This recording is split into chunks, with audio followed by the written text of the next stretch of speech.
year. I pulled a quote from Anne of Green Gables. She says, "I'm so glad I live in a world where there's Octobers." Ah, you can get out your sweater, hot apple cider, get pumpkin pie going. Huh? Pumpkin pie is legit in October. All right, it's not too early. All right. So we're in John chapter 5 this morning. So pull up your Bibles, pull up your phones, do whatever you need to do to get to that spot, John chapter 5. If you don't have a Bible and if you want a physical copy, we have ESV Bibles. That's the Bible we actually go through on a Sunday morning, right over here in stacks. You can grab one of those. We go through a verse-by-verse style of the Bible. So we don't just jump around. We just take a book of the Bible and we just cut the bone right off, cut the meat right off the bone, right? And so we're going to get into passages from the Bible, one verse at a time. But I want to let you know that each Sunday is a standalone message. If perchance you missed a Sunday or two, you can always feel like you're going to get something out of each message, even if you've missed a couple. But primarily, we work through books of the Bible. And right now, this fall, we're going through the Gospel of John. Okay? So John chapter 5 is where we're at. We're in a series called Encounter. Encounter. We've been reading about Jesus encountering people. That's what he loved to do. We talked about John the Baptist. He encountered John. He encountered Nicodemus. He encountered the woman at the well. Last week he encountered the official whose son was sick. This week he's going to encounter a paralyzed man. He loved to encounter people, and he still loves doing that today. This is just historical stuff, man. This is modern day. Jesus is still alive, and he encounters people. And when we come into an encounter with Jesus, our life is never the same again. He indelibly puts a mark upon our life. So, John chapter 5, we're going to read verses 1 through 18. We're going to read about this encounter Jesus had with a paralyzed man. So, John chapter 5, let's start with verse 1. It says this, "After this, there was a feast of the Jews, and Jesus went up to Jerusalem.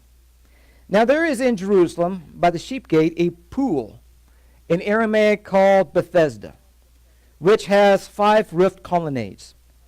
In these lay a multitude of invalids, blind, lame, and paralyzed. One man was there who had been an invalid for 38 years. And when Jesus saw him lying there and knew that he had already been there for a long time, he said to him, 'Do you want to be healed?' The sick man answered, saying, 'Sir, I have no one to put me into the pool when the water is stirred up. And when I am going, another steps down before me.' And Jesus said to him, 'Get up, take up your bed, and walk.' And at once the man was healed, and he took up his bed and walked. Now that day was a Sabbath. So the Jews said to the man who had been healed, 'It is the Sabbath. It is not lawful for you to take up your bed.' But he answered them, saying, 'The man who healed me, that man said, "Take up your bed and walk." And they asked him, 'Who is this man who said to you, "Take up your bed and walk"?' Now the man who had been healed did not know who it was, for Jesus had withdrawn.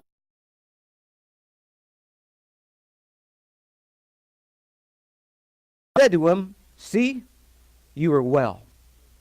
Sin no more, that nothing worse may happen to you.' The man went away and told the Jews that it was Jesus who had healed him, and this was why the Jews were persecuting Jesus, because he was doing these things on the Sabbath. But Jesus answered him, saying, 'My Father is working until now, and I am working.' This was why the Jews were seeking all the more to kill him, because not only was he breaking the Sabbath, but he was even calling God his own Father, making himself equal with God." Okay, one question for you as we get into this passage this morning, and it's this. What is it about religion that rubs people the wrong way? Think about that. What is it about religion religiosity that rubs people the wrong way. And I think this passage this morning answers that question. So let's dive into this. The Pool of Bethesda. I got an image here to show you. Whoever's running the, there it is. All right. Hey, I like in this room. It's kind of interesting. We're gonna figure this out here. I like it though. So it has potential. Okay, so here's the Pool of Bethesda. This is a map of Jerusalem. Okay, and right outside the temple, that yellow square right there, that's the temple complex. Right up north to that is the Pool of Bethesda. Okay, it's just right up north of the Sheep Gate. That's what the text says here. And it was a pool about 2 to 3 feet deep. And what they would do is they would bring their sheep into this pool and they would bathe and wash the sheep. Why? To get them ready to enter into the temple to do animal sacrifice. And so these sheep had to be clean, they had to be perfect, they had to be without blemish. They would be sacrificed, God would see the blood, and he would forgive the sin. So this was a pool for the sheep to be washed and prepared for sacrifice. And over time, I got a next picture here. Over time, it became a place where invalids were known to camp out, because the waters of the pool were known to contain healing properties. It was a place that was kind of superstitiously known to be a place of healing. They called it Bethesda, which means the house of mercy. Good things happened here. And one scholar believes that at this time, there were probably about 300 invalids always camping out in this place. But at the time of feasts, which is happening right here, this would swell to be about 3,000 people. So can you imagine 3,000 invalids at the house of mercy, Bethesda, trying to get healed, waiting for the waters to stir up, and they would be let down into the water and they would be healed. But can you imagine the sight and sounds and smell and feel of the place? We're talking about invalids. Can't walk, paralyzed. So you got the smell of, body, urine, human excrement. The air is heavy, humid. You got the sounds. You got people bickering and arguing and maybe even crying, moaning. I don't know. 3,000 people. Here's a picture of what it probably looked like. It had 5 roofed colonnades. So you got like if this was a place right here, this would be a porch. This would be a porch. This would be a porch here, and split down the middle. So you got 5 roofed colonnades. Okay, you can see this place just teeming with life. And this would be no place that a person of social standing would ever find themselves at. It's Bethesda. It's the house of mercy. So verse 5, it says, and so the narrative kind of sets us up for this picture here, gives us a little historical background. And verse 5 narrows us down to one man. One man who was there, who had been an invalid.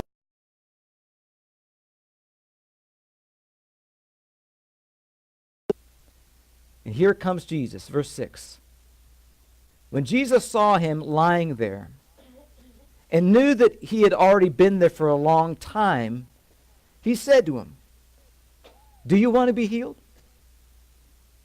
Jesus had to search this man out. I mean, this place was packed. And here's Jesus elbowing his way through the crowd. He had his eyes set on this one man because he knew he had been there a long time. And he searched him out. And he asked him, "Do you want to be healed?" He had to do this up close. I mean, he had to elbow his way through, get close enough to be heard. Hundreds of people, perhaps even thousands of people are here, and here's Jesus searching the individual out. And he still does that today. He searches you out. He searches me out. If you've been stuck in a situation for a long time, he knows about it. And he gets close enough, and he asks the question, "Do you want to be healed?" Verse 7. The sick man answered, saying, "Sir, I have no one to put me into the water when the water is stirred up. And while I'm trying, another steps down before me." See, the belief was that when You got into the water, and when the water was stirred up, they found today that actually this place was fed by a spring. It was kind of superstitiously thought that there was an angel that went down to the water, stirred the waters up. But actually there was a spring there, and there were superstitions that if you got in the water, you would be healed. People were actually healed, so we don't know what was going on there. But every time he tried to get down, he was beat by somebody else. And the man was never able to make it. Yet there he stayed at the house of Bethesda for a long time, hoping something good would come from it. But things never happened for him, never worked out.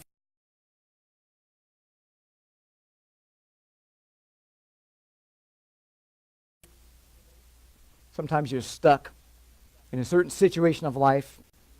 Everybody else gets chosen. Everybody else gets to move on with their life, and here I am still in this situation, stuck, overlooked, forgotten, left out, left behind, unnoticed, unrecognized, unappreciated, unfortunate. Everybody else gets to move on, but here I am still at Bethesda, waiting hoping for my time, but it never seems to come. And I think this story shows us that Jesus has a keen interest on individual people. He knows what you go through. He knows that you've been stuck for a long time, perhaps an addiction, maybe chronic pain, chronic sickness, chronic disappointment, chronic setback. He knows the situations that you're in, and he seeks us out. He searches us out. And he elbows his way through to the crowd to get to individual people. That's Jesus. Do you want to get well? Yeah, he says, but I've been trying for so long. He doesn't know who he's talking to. This is Jesus. He can make the difference. And Jesus said to him, verse 8, Jesus said to him, get up, take up your bed, and walk. And at once, the man was healed. He took up his bed, and he walked. Whoa! 38 years. He's probably the longest tenured man at this place, and all of a sudden, he is healed. He is healed like that. And he gets up, takes his bed, and walks, and oh my goodness. Talk about a cause for celebration. You've been stuck for almost 40 years, and this is your first breakthrough? Wow.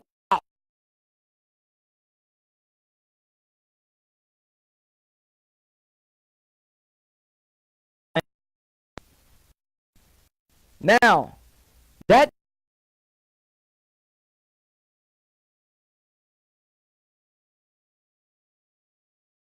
developing here. So we got an amazing event. God heals the individual. He cares about people. He comes and he talks and he heals and he delivers. Wow! That's one layer. We got this other layer that's sitting over the top of that. It's a whole nother ball of wax. That day was a Sabbath day. So the Jews, verse 10, probably the Pharisees, the Jews said to the man who had been healed, it is the Sabbath. It is not lawful for you to take up your bed. You can't take up your bed. You can't do that. Never mind the fact that you're walking. Never mind the fact that you're actually healed. You can't do that. You can't take up your bed. What are you doing? What are you thinking? Getting back to our question, what is it about religion that rubs people the wrong way? And I think it's this right here. Religious people have a you can't do that mentality. You can't. I can't, you can't, we can't.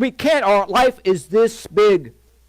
It's a small little world of religion.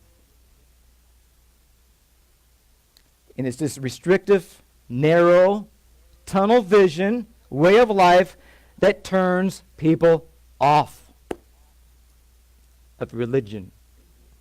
Now, religion has a good sense to it. There's pure and unadulterated religion, right? James chapter 1 talks about this. But I'm talking about the religiosity that turns so many people away from all things called church. It is a Sabbath. It is not lawful for you to be healed, to have a good life, to be cared for, to be healed and loved on. It's not lawful. Now, the Old Testament does say there's a law in the Old Testament that prohibits normal and customary work on the Sabbath, like packing something up, So he's rolling up his bed mat, and so they say, okay, well that fits in this category, and you can't do that. So they got so steeped in the letter of the law that they missed the heart of the law. We call this legalism. Anytime you put an ISM on something, on the end of it, it becomes bad, right? Right? Legalism. Legalism, the nasty little word called legalism. I actually think, though, it stems from a good heart. Legalism. I think it stems from probably a beautiful heart. We're legalistic because we love the law. And the law is actually a good thing, right? I remember getting in trouble when I was a kid. And anytime I got in trouble, I felt like, man, I hated getting in trouble. And I felt like I will never get in trouble again. I don't know if you guys ever did that, but as a kid, I was like, I am ticked. Maybe it was a little bit of defiance, but if I got in trouble and got the consequences, I'm like, I am never going to get in trouble again.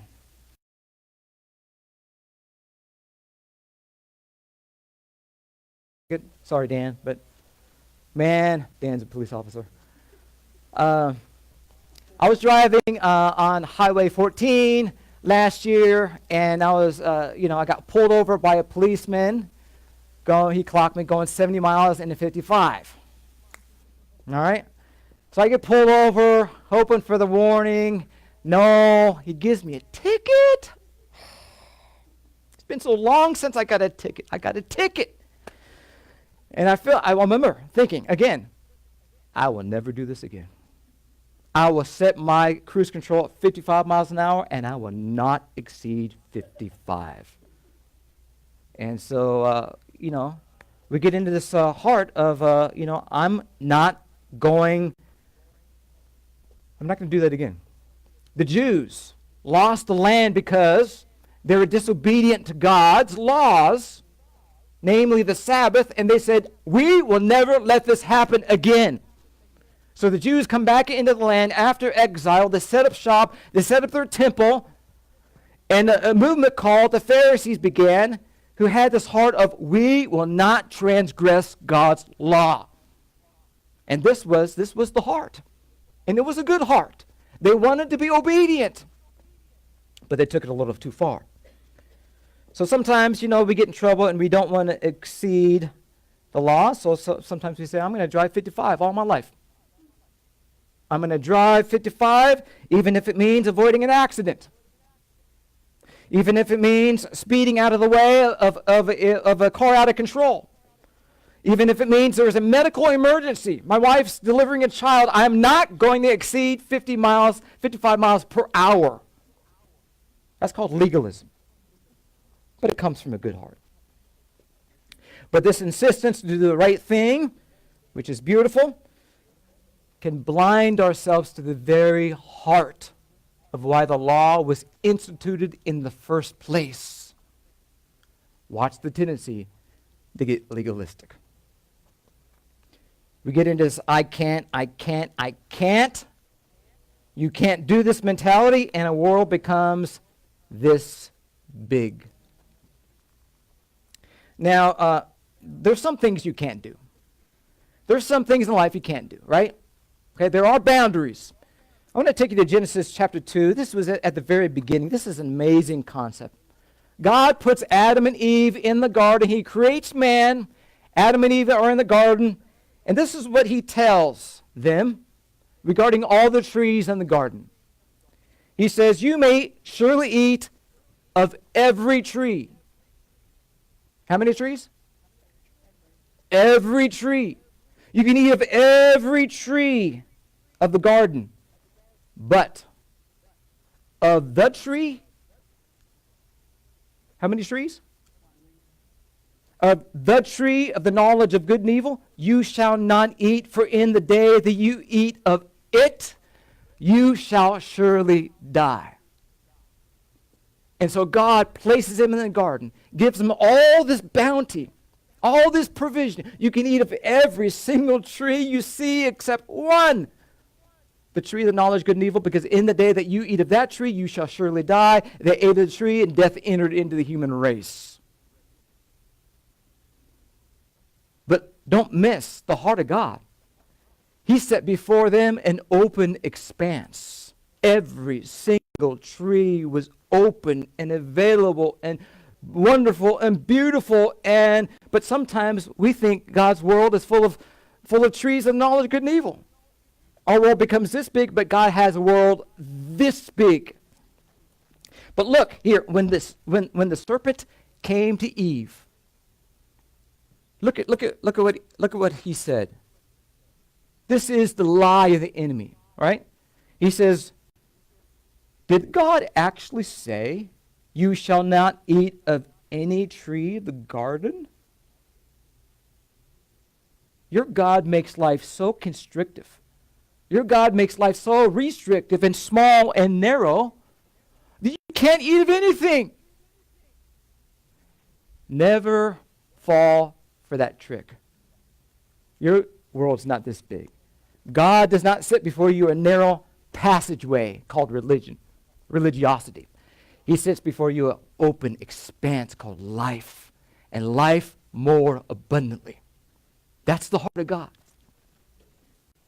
So for every I can't, there's a million I can'ts.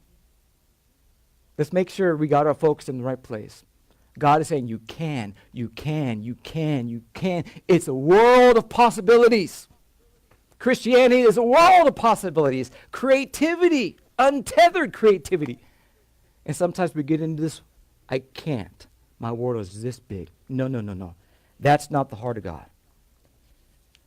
It is a Sabbath, and it is not lawful for you to take up your bed. But he answered, verse 11.